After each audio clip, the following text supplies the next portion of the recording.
Se o Papa papasse papo, se o Papa papasse pão, se o Papa tudo papasse seria o Os pássaros viviam nas casas do lado direito. Do outro lado, numa casa com um grande jardim, vivia uma girafa. Era a girafa Gertrudes. Era uma girafa, era uma avestruz, trus, trus, trus, trus, trus, trus, trus. Sonhos de um cantor de ópera. Certo dia, João Lua anunciou-nos que ia ser cantor de ópera.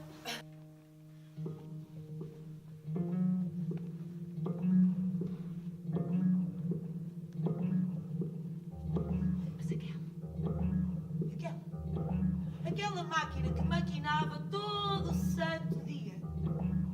Ela era diferente. Ela tinha manias de gente. Tu tens um campo de aviação dentro da tua...